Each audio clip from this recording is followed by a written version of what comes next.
Segurança Pública, Raul Jungmann, diz que a Lava Jato continua a ser prioridade na Polícia Federal. E recebe da presidente do Supremo, Carmen Lúcia, um levantamento sobre as condições das prisões brasileiras. O ministro Gilmar Mendes hostiliza o colega Luiz Roberto Barroso e critica a procuradora-geral Raquel. Em e-mails ao juiz Sérgio Moro. E afirma que são provas de que Lula tinha conhecimento da propina intermediada pelo ex-ministro petista Antônio Palocci. A Europa enfrenta um pesadelo de inverno chamado... Justiça anuncia sentença para o responsável por um dos crimes mais chocantes do Brasil. E esta edição começa com o resultado do julgamento de um crime que provocou indignação no Brasil e no exterior. Um tribunal do júri condenou a 100 anos e 8 meses em regime fechado o mentor de um estupro coletivo na cidade de Castelo do Piauí. Durante 18 horas, a cidade de Castelo do Piauí parou para acompanhar o julgamento de Adão José de Souza, de 43 anos. Era madrugada quando o juiz leu a sentença. Adão foi condenado por estupro qualificado, porte ilegal de arma, homicídio qualificado, tentativa de homicídio e corrupção de menores.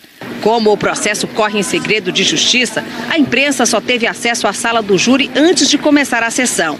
A defesa afirma que não há provas da participação de Adão nesses crimes. Nós iremos recorrer sem a menor dúvida, né? Iremos recorrer porque entendemos... A possibilidade de recurso com base no Código de Processo Penal ela é ampla. As provas dos autos são consistentes e demonstram claramente que ele estava no local e que ele foi o chefe do malfadado dia aqui em Castelo. O crime aconteceu em maio de 2015. 4 meninas de 15 a 17 anos tiravam fotos no ponto turístico da cidade. De acordo com as investigações, Adão e 4 menores de 18 anos estupraram, agrediram e arremessaram as adolescentes de uma altura de 10 metros. Uma delas, Daniele Feitosa, morreu 10 dias depois. Em julho de 2015, o Juizado de Menores determinou que os 4 adolescentes fossem internados neste centro educacional masculino em Teresina. Aqui eles foram colocados num mesmo alojamento e acabaram se envolvendo em outro crime dentro da unidade. Gleison Vieira, de 17 anos, apontado como delator do grupo, foi espancado até a morte pelos outros 3 jovens que continuam internados no centro educacional. Pelos 2 crimes, os 3 adolescentes deveriam cumprir 6 anos de medidas socioeducativas. Mas, de acordo com o Estatuto da Criança e do Adolescente, vão sair compulsoriamente assim que completarem 21 anos. No Paraná, o júri popular condenou o ex-deputado Luiz Fernando Ribas Carli Filho a 9 anos de prisão pela morte de 2 jovens num acidente de trânsito há quase 9 anos. Os 7 jurados decidiram que Carli Filho assumiu o risco de matar ao dirigir em alta velocidade e depois de beber. Ao ler a sentença de 9 anos e 4 meses em regime fechado, o juiz Daniel Avelar disse que espera que o caso sirva de exemplo. Espero, sinceramente, que o presente julgamento tenha ajudado a mudar um hábito de violência no trânsito, a ser instrumento de consenso para uma sociedade minimamente melhor. O julgamento durou 2 dias, 6 testemunhas foram ouvidas e o ex-deputado admitiu a culpa. Eu errei, eu bebi e eu dirigi. Eu assumo minha parcela de culpa em tudo que aconteceu. Mas eu jamais tive a intenção de matar alguém. Na madrugada de 7 de maio de 2009, Carli Filho dirigia mais de 160 km por hora, segundo a perícia oficial, quando atingiu o carro onde estavam Gilmar Hered e Carlos Murilo de Almeida. Os 2 morreram na hora. As mães deles acompanharam o julgamento emocionadas. A minha vontade agora é de abraçar meu filho e dizer para ele: filho, a mãe foi e vai continuar lutando. Apesar da condenação, Carli Filho não vai direto para a cadeia. A defesa afirmou que vai recorrer e o ex-deputado pode aguardar em liberdade. Subiu para 6 o número de casos confirmados de sarampo em crianças venezuelanas em Roraima. 5 foram confirmados hoje e mais 12 crianças apresentaram sintomas. A campanha de vacinação vai ser antecipada. Desde o início do mês, as autoridades têm priorizado a vacinação dos imigrantes venezuelanos para evitar um surto como o que ocorreu no país deles. O IBAMA e a Justiça do Pará interditaram uma das bacias da Hidroalunorte, em Barcarena, onde houve vazamento de material tóxico. O IBAMA também multou a empresa em 20 milhões de reais. E a Justiça determinou que a produção da refinaria seja cortada pela metade. Mais cedo, moradores protestaram contra a empresa, pedindo a reparação dos danos ambientais. A Hidroalunorte declarou que está analisando a decisão do IBAMA e da Justiça e que avalia as medidas necessárias para cumprir as determinações. Afirmou também que está colaborando na busca por soluções que garantam o acesso permanente à água potável na região. O Supremo Tribunal Federal concluiu o julgamento de ações que questionavam artigos do Código Florestal, que entrou em vigor em 2012. O julgamento começou em setembro do ano passado e foi retomado este mês depois de um pedido de vista da ministra Carmen Lúcia. Os ministros analisaram 22 artigos do Código Florestal, aprovado pelo Congresso e sancionado pela então presidente Dilma Rousseff em 2012. O ponto mais polêmico era a anistia que o Código deu para quem desmatou até 2008. Em novembro do ano passado, o ministro relator, Luiz Fux, votou para derrubar o perdão de multas e punições criminais concedidos na lei. Depois de 2012, os desmatamentos aumentaram na Amazônia Legal. De 4.500 quilômetros quadrados, a área destruída passou para quase 6.000 já em 2013. Continuou alta em 2014 e 2015 e chegou a quase 8.000 quilômetros quadrados de devastação em 2016. No ano passado, caiu um pouco. São números preocupantes que os ministros do Supremo Tribunal Federal levaram em conta, principalmente no julgamento do artigo que trata da anistia. O placar foi apertado. Por 6-5, o perdão das multas e a extinção de processos por crimes ambientais foram mantidos, desde que haja compensação, ou seja, a recuperação de terras e rios degradados, como determina o novo Código. O ministro Celso de Mello fechou maioria para manter a anistia.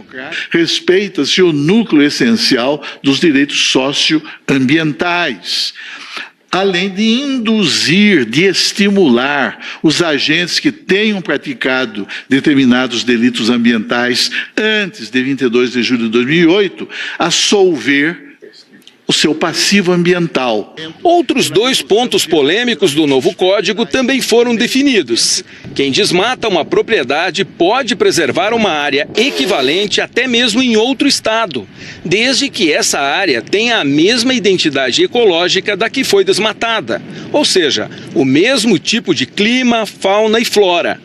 Além disso, o Supremo considerou constitucional a redução da reserva legal de 80% para 50% em municípios da Amazônia, que tenham mais da metade de seus territórios ocupados por terras indígenas e unidades de conservação.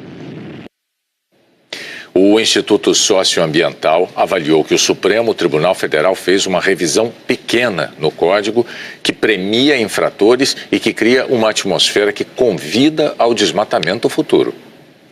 Uma onda de frio que atinge a Europa já ganhou o apelido de a Fera do Leste. Em algumas regiões, a temperatura chegou a 30 graus abaixo de zero. A frente fria que arrepia Londres veio lá da Sibéria. Cruzou a Europa inteira, banhando o continente com neve. O Reino Unido não sentia um frio assim há 5 anos. A Irlanda desde 1982. Pela primeira vez, o governo britânico emitiu um alerta vermelho na Escócia por causa da neve, o pior da escala. Significa que um tempo extremo é esperado. As pessoas precisam se proteger imediatamente. A nevasca cortou luz e a comunicação em várias cidades, cancelou aulas, voos e trens. O Reino Unido inteiro anda batendo o queixo nessa semana, mas aqui em Londres a neve não passou de 5 centímetros. Lá na Escócia ela deve chegar a quase meio metro, mais ou menos aqui, ó.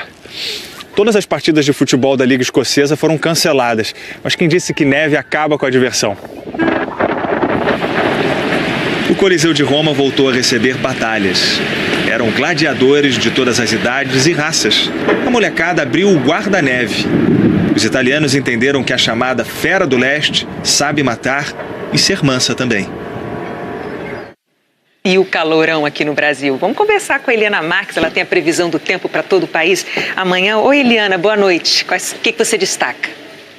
Boa noite, Renata, e a todos. Olha, tem alerta para o Rio de Janeiro. O Instituto Estadual do Ambiente chama a atenção para essas bacias aqui, porque a chuva que está prevista pode elevar o nível dos rios. A cidade do Rio de Janeiro continua na área de temporais. São Paulo pode ter chuva forte também amanhã. A capital paulista vai fechando o mês de fevereiro como o terceiro mais seco em 75 anos e a média das temperaturas máximas foi a menor em 14 anos. No Amazonas, a Defesa Civil colocou em estado de alerta 6 cidades próximas do Rio Madeira. Um distrito de Apuí já está alagado e mais de 50 famílias tiveram que sair de casa. Amanhã as tempestades devem atingir principalmente o oeste do Amazonas e o Acre, essa área aqui entre o norte do Rio Grande do Sul, o sul de Mato Grosso do Sul, o interior de São Paulo, até a região de Belo Horizonte, onde já choveu forte hoje, também grande parte do Rio de Janeiro, além dessa outra área que vai do Amapá até a Paraíba. Do litoral do Rio Grande do Norte até o do Maranhão, possibilidade de ressaca. Fortaleza e Natal tem previsão de bastante chuva, já Vitória deve ser a única capital do país com sol o dia todo. Tempo firme também nessa área aqui, que pega o norte de Minas Gerais, o interior da Bahia e, de novo, entre Bagé e Uruguaiana. Florianópolis, Cuiabá e Rio Branco podem ter chuva forte, mas com pequenos volumes. E vai ser um dia bem quente amanhã em todo o país, Renata. Obrigada, Eliana. A seguir... O ministro da Segurança Pública, Raul Jungmann, diz que a Lava Jato continua a ser prioridade na Polícia Federal. E recebe da presidente do Supremo, Carmen Lúcia, um levantamento sobre condições das prisões brasileiras. O ministro Gilmar Mendes hostiliza o colega Luiz Roberto Barroso e critica a procuradora-geral, Raquel Dodge. Vai ser no Correios, vão passar a cobrar uma taxa extra por encomendas destinadas à cidade do Rio de Janeiro, por causa da violência.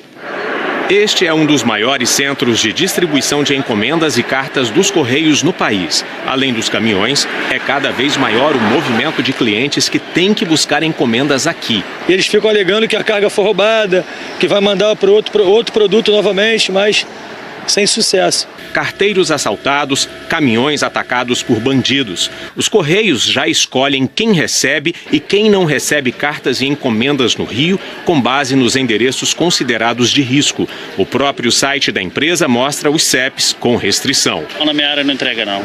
Segundo a Polícia Federal, em 2017, foram registrados mais de 2.000 roubos a cargas dos Correios no estado, uma queda de 5,2% em relação a 2016. A empresa diz que a violência chegou a níveis extremos, que o custo para a entrega de mercadorias sofreu altíssimo impacto e decidiu criar uma taxa extra de R$ 3 para a entrega de encomendas na cidade a partir do dia 6 de março. Quando a gente compra pela internet, tem que pagar o frete, a não ser que a loja ofereça o transporte de graça. Agora, na prática, para quem vive no Rio, as compras online com produtos entregues pelos Correios ficaram mais caras. E esse prejuízo, claro, tem endereço certo. Novamente, uma prática abusiva transfere para o consumidor um risco da prestação de serviço que é do fornecedor e um risco de segurança que é do governo do estado. O povo está pagando pela violência? A violência, o governo tinha que fazer alguma coisa, né? Porque a gente não tem que pagar pela violência, pela má administração do Estado. De São Paulo, o Pedro Guasti, que pesquisa o comércio eletrônico, me diz que essa é uma má notícia também para as lojas online. Algumas empresas têm uma dependência muito grande dos Correios. Os pequenos e médios são os que vão mais sofrer com esse aumento de tributo. O roubo de cargas é um dos maiores desafios da segurança pública no estado. Uma empresa produtora de ovos diz que perdeu 2 milhões de ovos em 4 assaltos num único dia. Com relação ao aumento de custo, a gente procura absorver o máximo para que o consumidor não tenha esse impacto. Só que se o cenário no Rio de Janeiro permanecer dessa forma, dificilmente não teremos impacto na operação. O novo ministro da Segurança Pública, Raul Jungmann, se encontrou hoje com a presidente do Supremo Tribunal Federal, ministra Carmen Lúcia. Ela apresentou um balanço do novo Banco Nacional de Monitoramento de Prisões. O cadastro começou a ser feito quando a ministra Carmen Lúcia assumiu a presidência do Conselho Nacional de Justiça.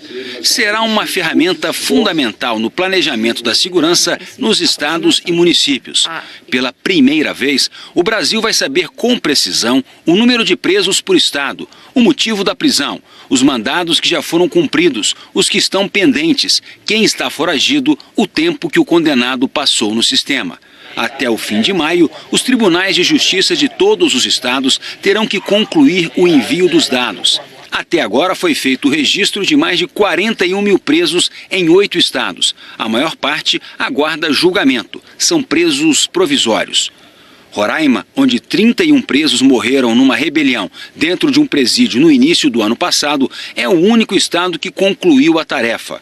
O ministro Raul Jungmann defendeu a humanização do sistema carcerário. Hoje é tão fácil ouvir discursos que fazem a defesa dos atalhos por fora da lei, um Estado que combate fora da lei ou sem respeitar os direitos humanos, o crime se nivela a ele. A ministra Carmen Lúcia afirmou que o judiciário vai fazer o seu papel no combate à criminalidade e atuar com a responsabilidade que o cidadão espera. Ela disse que é inaceitável o Brasil não saber sequer o tamanho da população carcerária. Nós chegamos a ter divulgação de números que vão de 650 mil a 722 mil. Não é possível que isso possa ser considerado uma aproximação. Há equívocos evidentes e o Conselho, ao formular esse cadastro, e agora já em fase de alimentação em todos os estados, vai comprovar detidamente, taxativamente, quem é o cidadão preso. É um cadastro que então poderá servir de um instrumento de integração da atuação dos poderes públicos. Raul Jungmann declarou que a Operação Lava Jato será uma das prioridades do novo ministério e anunciou as primeiras medidas. Raul Jungmann disse que vai reforçar a área da Polícia Federal de combate à corrupção, com a transferência de 20 novos delegados. E revelou qual a principal orientação que deu ao novo diretor da Polícia Federal, Rogério Galouro. Combata o crime, combata a corrupção. Com ênfase principalmente na Lava Jato. A determinação é que a Operação Lava Jato terá todo o nosso apoio e todas as suas necessidades. No âmbito da Polícia Federal, elas serão atendidas. Ou seja, a Operação Lava Jato continua sendo uma prioridade e uma prioridade, eu diria, que é importante que assim seja, pelo que ela trouxe e vem trazendo em termos de resultados. Jungmann disse que ainda não fechou um plano detalhado de atuação do novo ministério, mas anunciou medidas emergenciais. Abrir concurso para a contratação imediata de 1.000 servidores para as polícias Federal e Rodoviária Federal. Duplicar a presença da Polícia Federal nas fronteiras. O efetivo passaria para 300 policiais. Autorizar a Polícia Rodoviária Federal a pagar para que os policiais trabalhem em suas folgas. O que colocaria mais 2.000 agentes na escala, principalmente no estado do Rio de Janeiro. O ministro disse que não cogita intervenção federal em outro estado e comparou a que está ocorrendo na segurança do Rio a uma bomba atômica. Eu me lembro de uma frase do presidente Fernando Henrique, anos atrás, que dizia que impeachment é como bomba atômica, você tem, mas não usa. Nós já usamos pela primeira vez, mas é preciso muita moderação, muita moderação. Raul Jungmann disse que ouviu do presidente Michel Temer o compromisso de liberar até o último centavo do dinheiro previsto para o Ministério da Segurança. O orçamento deste ano é de 2 bilhões e 700 milhões de reais. Em Brasília, existe uma expectativa de que o novo diretor-geral da Polícia Federal proponha ao ministro Jungmann mudanças na cúpula da PF. Rogério Galouro começou o dia junto com o ministro da Segurança Pública, Raul Jungmann. Galouro foi aconselhado por delegados próximos a manter sua conduta reservada, como demonstração de que quer fazer uma gestão diferente da anterior, de Fernando Segovia. Ele deve tomar posse até sexta-feira e deve mudar cargos de confiança na cúpula da PF, o que já é esperado pelos atuais ocupantes dessas funções. como a diretoria executiva, que já foi ocupada pelo próprio Galouro. A diretoria de combate ao crime organizado, que coordena os trabalhos da Lava Jato, a mais estratégica para esse momento em que é preciso mostrar que a PF não vai sofrer interferência externa. E a diretoria de inteligência, por onde passam as informações sigilosas e de estratégias de praticamente todas as investigações da PF. Para fazer as mudanças, o novo diretor-geral terá que contar com delegados que aceitem, em fim de governo, ocupar cargos tão estratégicos por um curto período. Galouro tem bom trânsito na polícia, já foi o número 2 na hierarquia. Coordenou a PF na segurança da Copa do Mundo de 2014 e nos Jogos Olímpicos e Paralímpicos de 2016. É considerado um delegado de perfil técnico, discreto. Delegados esperam uma mudança completa de atuação com a chegada de Galouro. A expectativa é que as equipes de investigação sejam blindadas de pressões externas. A avaliação de delegados é que Fernando Segovia estava agindo como advogado de Temer, expondo os investigadores. Agora ele sai dos holofotes. O presidente Michel Temer anunciou que ele será adido policial em Roma a partir de julho. Mais cedo, o presidente teve uma reunião no Palácio do Planalto com o deputado Paulinho da Força, do Solidariedade. Como mostrou o blog da jornalista Andréia Sadi, foi uma reunião privada.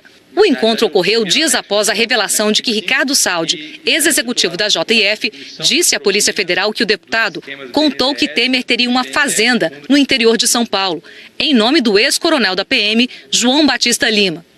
Saldi depôs no inquérito dos portos, que investiga suposto favorecimento à empresa do setor de portos Rodrimar por um decreto presidencial e que ontem foi prorrogado por decisão do Supremo.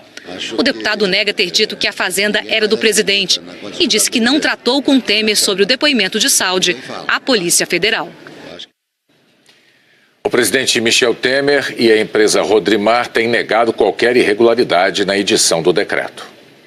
O ministro Gilmar Mendes, do Supremo Tribunal Federal, esteve ontem à noite no Palácio do Jaburu, numa reunião com o presidente Michel Temer.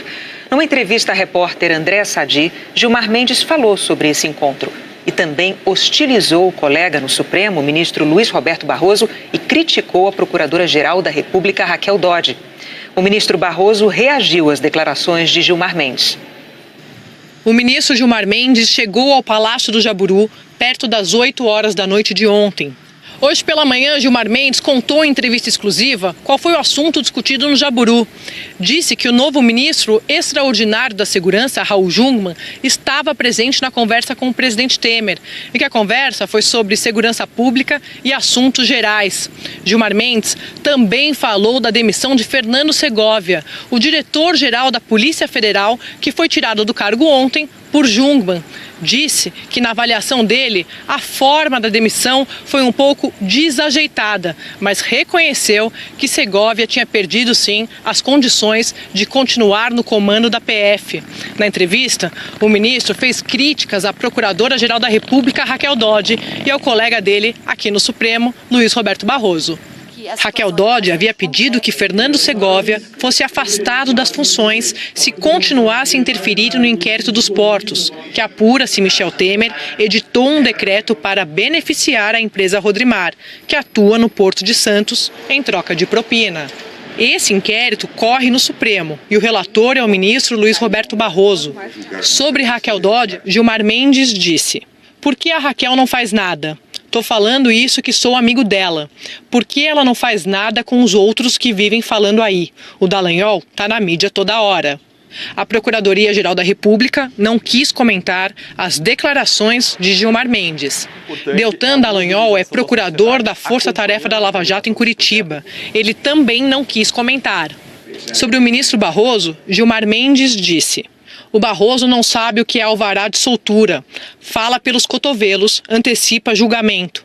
Fala da malinha, da rodinha. E teria que suspender a própria língua." Malinha é uma referência ao episódio em que o ex-assessor especial da presidência e ex-deputado Rodrigo Rocha Loures, do MDB do Paraná, foi filmado recebendo uma mala de dinheiro em um restaurante nos Jardins, na capital paulista.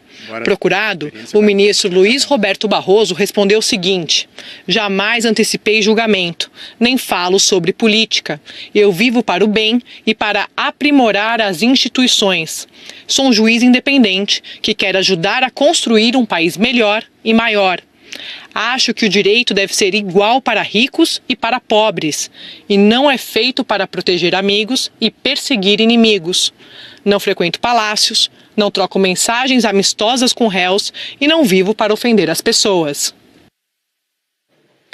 A seguir, a defesa de Marcelo Odebrecht entrega e-mails ao juiz Sérgio Moro. Procuradores da República estão questionando a validade da distribuição de processos para a recém-criada 12ª Vara da Justiça Federal em Brasília.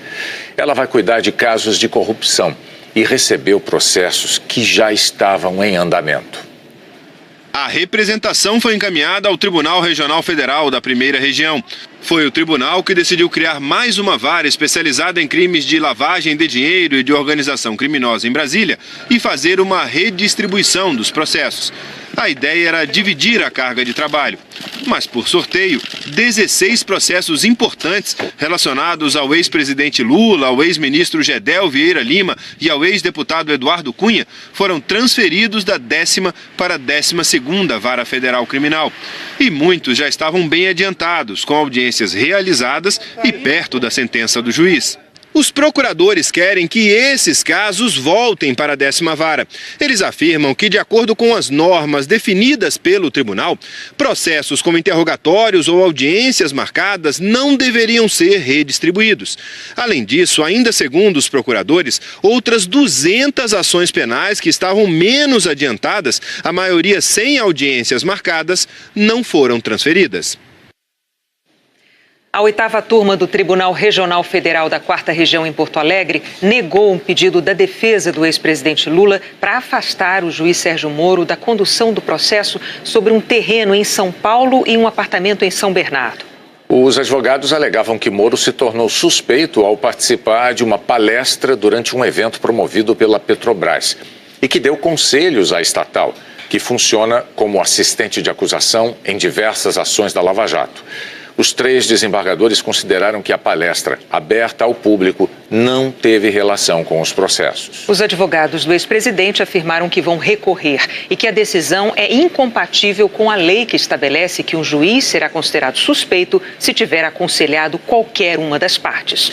Na ação sobre o triplex do Guarujá, o Superior Tribunal de Justiça transferiu de amanhã para terça-feira que vem o julgamento do pedido de um habeas corpus preventivo para o ex-presidente. O tribunal não informou o motivo desse adiamento. A defesa quer evitar uma possível prisão de Lula depois que o TRF4 julgar os recursos dele nessa ação. Lula foi condenado em segunda instância a 12 anos e 1 mês de prisão por corrupção passiva e lavagem de dinheiro. E teve movimentação também no processo sobre o sítio em Atibaia. Quem tem outros detalhes para a gente vai trazer as informações agora ao vivo é a Malu Maza, de Curitiba. Olá, Malu, boa noite. Boa noite, Renata, Bonner, boa noite a todos. A defesa de Marcelo Odebrecht entregou hoje ao juiz Sérgio Moro 43 e-mails trocados entre 2008 e 2013. Essas mensagens estavam no computador pessoal de Marcelo Odebrecht. De acordo com a defesa, Marcelo só teve acesso a esse conteúdo depois que passou a cumprir prisão domiciliar agora em dezembro. Por isso, os advogados dizem que essas mensagens só foram encaminhadas agora. Segundo a defesa, as mensagens reforçam o que Marcelo disse na delação premiada sobre a relação da Odebrecht com o ex-presidente Lula. Neste e-mail entregue pela defesa, de 21 de junho de 2011, Marcelo Odebrecht diz para um ex-diretor da empresa: quando mencionar ao amigo de BJ que o acerto do evento foi com o italiano, amigo de meu pai, e não com o PT, importante não mencionar nada sobre minha conta corrente com o italiano, pois só ele e amigo de meu pai sabem. A defesa diz que este e-mail reforça o conhecimento de Lula sobre a conta corrente mantida com o ex-ministro Antônio Palocci. Segundo as investigações, Palocci era identificado como italiano na Odebrecht e Lula como amigo de meu pai. Segundo as investigações, Palocci administrava a conta de propinas que a Odebrecht tinha com o PT. A defesa também destacou trocas de e-mails que, segundo os advogados, falam do andamento das obras no sítio de Atibaia. O Ministério Público acusa o ex-presidente Lula de ter ganhado de presente as reformas no sítio feitas pela OAS e pela Odebrecht como propina. Neste e-mail de 30 de dezembro de 2010, o engenheiro da Odebrecht escreve para Marcelo e executivos do grupo. A equipe informou hoje pela manhã que está tudo conforme programado. O mais importante neste tipo de obra é que não há indefinições por parte do proprietário. Eu diria que temos como meta o dia 15 e, não havendo imprevistos, o alcançaremos. Temos um engenheiro sênior que se instalou em Atibaia e está cuidando pessoalmente do assunto com equipe de sua confiança. A defesa de Marcelo Odebrecht diz que a troca de mensagens, da qual esse e-mail faz parte, contém citações diretas ao sítio de Atibaia, demonstrando em que medida Marcelo Odebrecht tomou conhecimento sobre o assunto. Essa é a terceira remessa de e-mails do computador pessoal que Marcelo Odebrecht encaminha à Justiça. Agora, o juiz Sérgio Moro vai decidir se esse novo material de hoje será incluído como prova nos processos. Bonner, Renata. Obrigada, Malumaz, ao vivo de Curitiba. E a defesa do ex-presidente Lula declarou que os e-mails em nada abalam o fato de o ex-presidente eu vou recomeçar. A defesa do ex-presidente Lula declarou que os e-mails em nada abalam o fato de que o ex-presidente jamais solicitou ou recebeu da Odebrecht ou de qualquer outra empresa algum benefício ou favorecimento. A defesa afirmou ainda que vai pedir a análise da autenticidade e veracidade dos documentos e que os e-mails contradizem tanto a delação premiada como um outro depoimento de Marcelo Odebrecht à Justiça. O Partido dos Trabalhadores declarou que nunca teve contas secretas, muito menos de propina, e que isso é uma falsidade criada pela Lava Jato e por réus confessos que contam mentiras em troca da redução de pena e de benefícios econômicos. A defesa do ex-ministro Antônio Palocci não quis se manifestar. Pois de o outro lado do paraíso tem futebol na Globo, hein? Em seguida, o BBB e o Jornal da Globo. Boa noite. Boa noite, até amanhã. Risco da cidade. De acordo com as investigações, Adão e 4 menores de 18 anos estupraram, agrediram e arremessaram as adolescentes de uma altura de 10 metros. Uma delas, Daniele Feitosa, morreu 10 dias depois. Em julho de 2015, o Juizado de Menores determinou que os 4 adolescentes fossem internados neste centro educacional masculino em Teresina. Aqui eles foram colocados num mesmo alojamento e acabaram se envolvendo em outro crime dentro da unidade. Gleison Vieira, de 17 anos, apontado como delator do grupo, foi espancado até a morte pelos outros 3 jovens que continuam internados no centro educacional. Pelos 2 crimes, os 3 adolescentes deveriam cumprir 6 anos de medidas socioeducativas. Mas, de acordo com o Estatuto da Criança e do Adolescente, vão sair compulsoriamente assim que completarem 21 anos. No Paraná, o júri popular condenou o ex-deputado Luiz Fernando Ribas Carli Filho a 9 anos de prisão pela morte de 2 jovens num acidente de trânsito há quase 9 anos. Os 7 jurados decidiram que Carli Filho assumiu o risco de matar ao dirigir em alta velocidade e depois de beber. Ao ler a sentença de 9 anos e 4 meses em regime fechado, o juiz Daniel Avelar disse que espera que o caso sirva de exemplo. Espero, sinceramente, que o presente julgamento tenha ajudado a mudar um hábito de violência no trânsito, a ser instrumento de consenso para uma sociedade minimamente melhor. O julgamento durou 2 dias, 6 testemunhas foram ouvidas e o ex-deputado admitiu a culpa. Eu errei, eu bebi e eu dirigi. Eu assumo minha parcela de culpa em tudo que aconteceu, mas eu jamais tive a intenção de matar alguém. Na madrugada de 7 de maio de 2009, Carli Filho dirigia mais de 160 km por hora, segundo a perícia oficial, quando atingiu o carro onde estavam Gilmar Hered e Carlos Murilo de Almeida. Os 2 morreram na hora. As mães deles acompanharam o julgamento emocionadas. A minha vontade agora é de abraçar meu filho e dizer para ele: filho, a mãe foi e vai continuar lutando. Apesar da condenação, Carli Filho não vai direto para a cadeia. A defesa afirmou que vai recorrer e o ex-deputado pode aguardar em liberdade. Subiu para 6 o número de casos confirmados de sarampo em crianças venezuelanas em Roraima. 5 foram confirmados hoje e mais 12 crianças apresentaram sintomas. A campanha de vacinação vai ser antecipada. Desde o início do mês, as autoridades têm priorizado a vacinação dos imigrantes venezuelanos para evitar um surto como o que ocorreu no país deles. O juiz Daniel Avelar disse que espera que o caso sirva de exemplo. Espero, sinceramente, que o presente julgamento tenha ajudado a mudar um hábito de violência no trânsito, a ser instrumento de consenso para uma sociedade minimamente melhor. O julgamento durou 2 dias. 6 testemunhas foram ouvidas e o ex-deputado admitiu a culpa. Eu errei, eu bebi e eu dirigi. Eu assumo minha parcela de culpa em tudo que aconteceu. Mas eu jamais tive a intenção de matar alguém. Na madrugada de 7 de maio de 2009, Carli Filho dirigia mais de 160 km por hora, segundo a perícia oficial, quando atingiu o carro onde estavam Gilmar Hered e Carlos Murilo de Almeida. Os 2 morreram na hora. As mães deles acompanharam o julgamento emocionadas. A minha vontade agora é de abraçar meu filho e dizer para ele: filho, a mãe foi e vai continuar lutando. Apesar da condenação, Carli Filho não vai direto para a cadeia. A defesa afirmou que vai recorrer e o ex-deputado pode aguardar em liberdade. Subiu para 6 o número de casos confirmados de sarampo em crianças venezuelanas em Roraima. 5 foram confirmados hoje e mais 12 crianças apresentaram sintomas. A campanha de vacinação vai ser antecipada. Desde o início do mês, as autoridades têm priorizado a vacinação dos imigrantes venezuelanos para evitar um surto como o que ocorreu no país deles. O IBAMA e a Justiça do Pará interditaram uma das bacias da Hidroalunorte, em Barcarena, onde houve vazamento de material tóxico. O IBAMA também multou a empresa em 20 milhões de reais.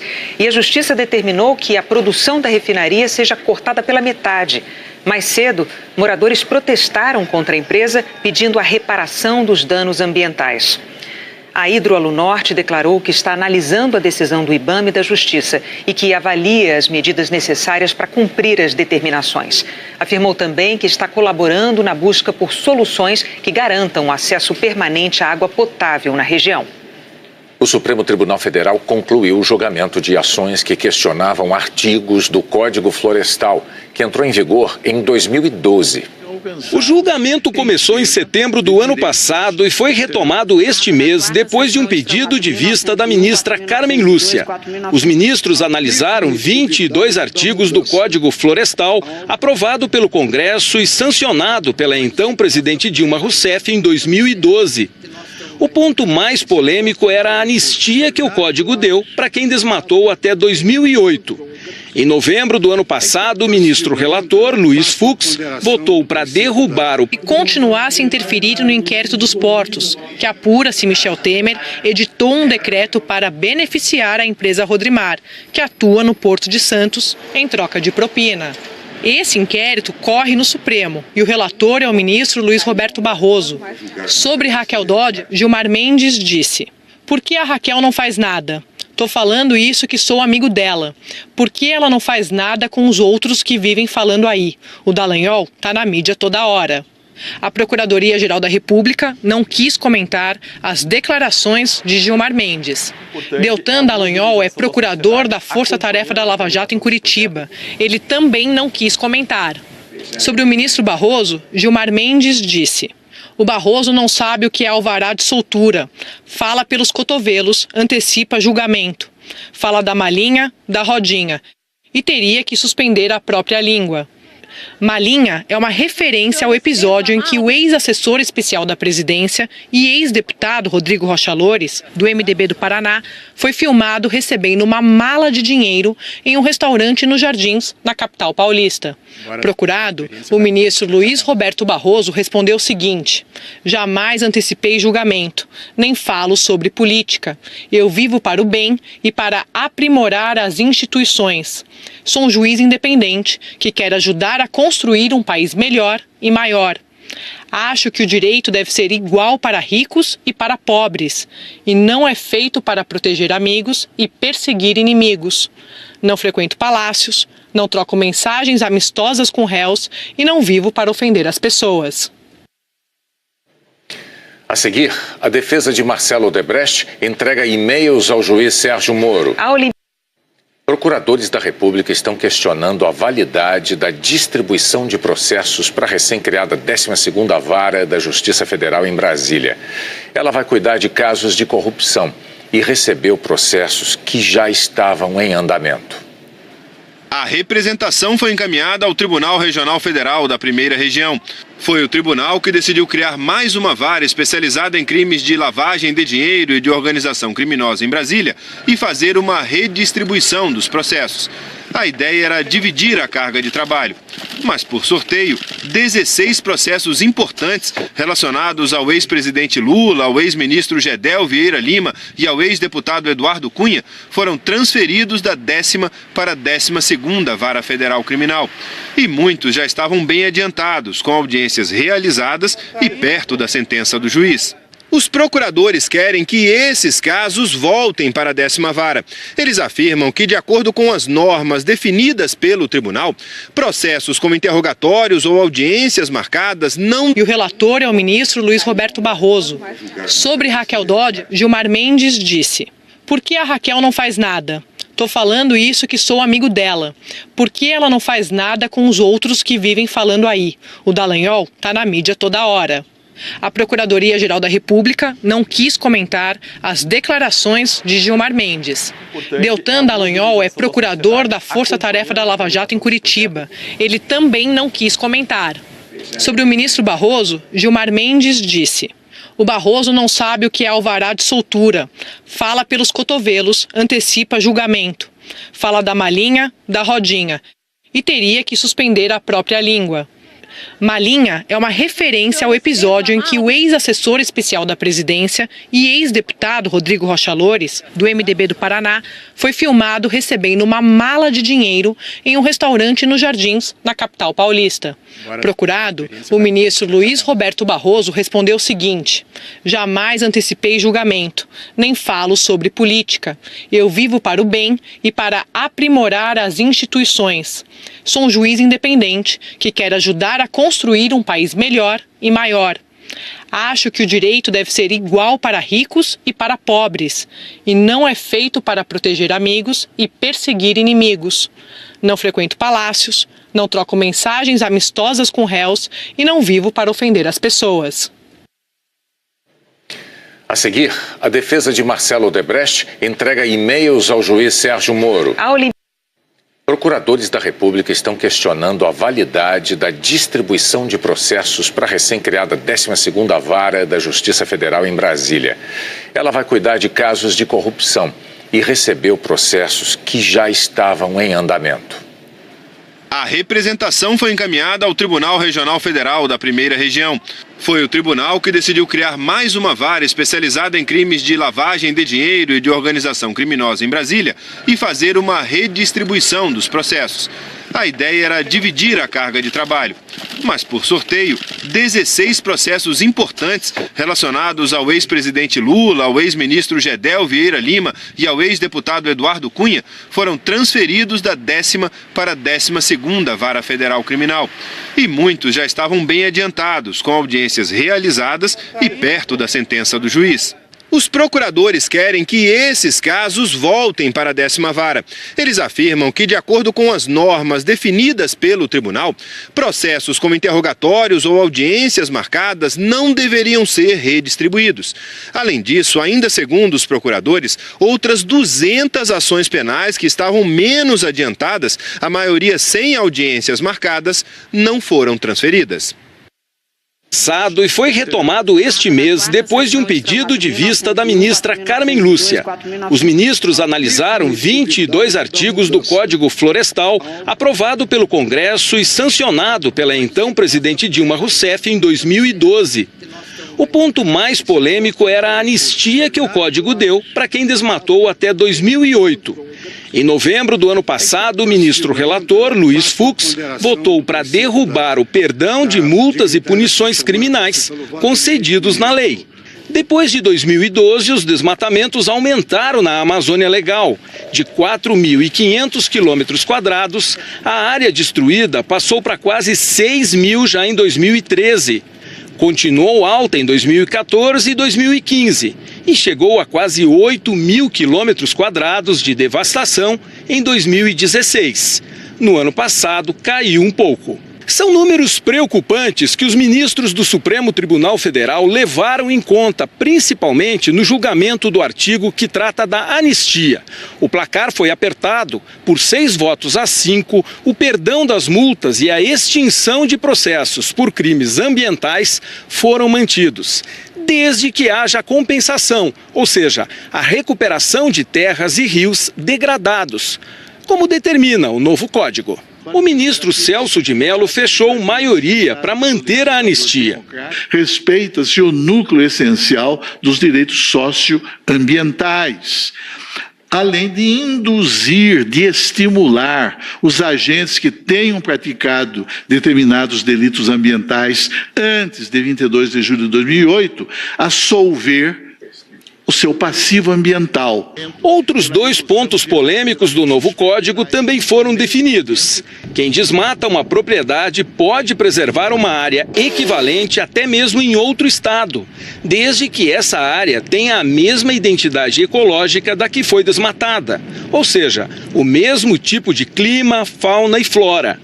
Além disso, o Supremo considerou constitucional a redução da reserva legal de 80% para 50% em municípios da Amazônia, que tenham mais da metade de seus territórios ocupados por terras indígenas e unidades de conservação. O Instituto Socioambiental avaliou que o Supremo Tribunal Federal fez uma revisão pequena no Código que premia infratores e que cria uma atmosfera que convida ao desmatamento futuro. Uma onda de frio que atinge a Europa já ganhou o apelido de a Fera do Leste. Em algumas regiões, a temperatura chegou a 30 graus abaixo de zero.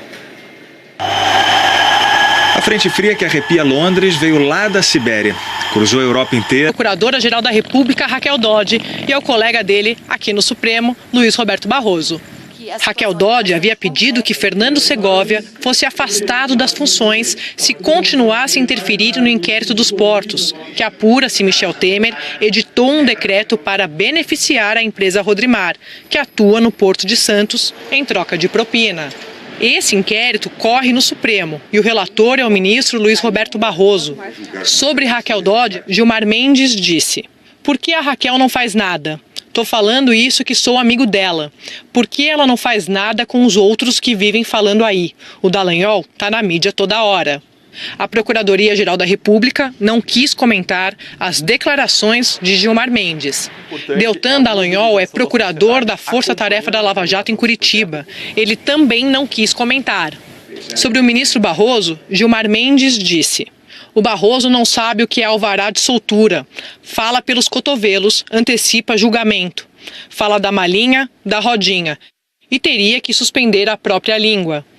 Malinha é uma referência ao episódio em que o ex-assessor especial da presidência e ex-deputado Rodrigo Rocha Loures, do MDB do Paraná, foi filmado recebendo uma mala de dinheiro em um restaurante nos Jardins, na capital paulista. Procurado, o ministro Luiz Roberto Barroso respondeu o seguinte: "Jamais antecipei julgamento, nem falo sobre política. Eu vivo para o bem e para aprimorar as instituições. Sou um juiz independente que quer ajudar a construir um país melhor e maior. Acho que o direito deve ser igual para ricos e para pobres, e não é feito para proteger amigos e perseguir inimigos. Não frequento palácios, não troco mensagens amistosas com réus e não vivo para ofender as pessoas." A seguir, a defesa de Marcelo Odebrecht entrega e-mails ao juiz Sérgio Moro. Procuradores da República estão questionando a validade da distribuição de processos para a recém-criada 12ª Vara da Justiça Federal em Brasília. Ela vai cuidar de casos de corrupção. e recebeu processos que já estavam em andamento. A representação foi encaminhada ao Tribunal Regional Federal da Primeira Região. Foi o tribunal que decidiu criar mais uma vara especializada em crimes de lavagem de dinheiro e de organização criminosa em Brasília e fazer uma redistribuição dos processos. A ideia era dividir a carga de trabalho, mas por sorteio, 16 processos importantes relacionados ao ex-presidente Lula, ao ex-ministro Gedel Vieira Lima e ao ex-deputado Eduardo Cunha foram transferidos da 10ª para a 12ª Vara Federal Criminal. E muitos já estavam bem adiantados, com audiências realizadas e perto da sentença do juiz. Os procuradores querem... Centímetros. Lá na Escócia, ela deve chegar a quase meio metro, mais ou menos aqui, ó. Todas as partidas de futebol da Liga Escocesa foram canceladas, mas quem disse que neve acaba com a diversão? O Coliseu de Roma voltou a receber batalhas. Eram gladiadores de todas as idades e raças. A molecada abriu o guarda-neve. Os italianos entenderam que a chamada Fera do Leste sabe matar e ser mansa também. E o calorão aqui no Brasil. Vamos conversar com a Eliana Marques, ela tem a previsão do tempo para todo o país amanhã. Oi, Eliana, boa noite. O que você destaca? Boa noite, Renata, e a todos. Olha, tem alerta para o Rio de Janeiro. O Instituto Estadual do Ambiente chama a atenção para essas bacias aqui, porque a chuva que está prevista pode elevar o nível dos rios. A cidade do Rio de Janeiro continua na área de temporais. São Paulo pode ter chuva forte também amanhã. A capital paulista vai fechando o mês de fevereiro como o terceiro mais seco em 75 anos e a média das temperaturas máximas foi a menor em 14 anos. No Amazonas, a Defesa Civil colocou em estado de alerta 6 cidades próximas do Rio Madeira.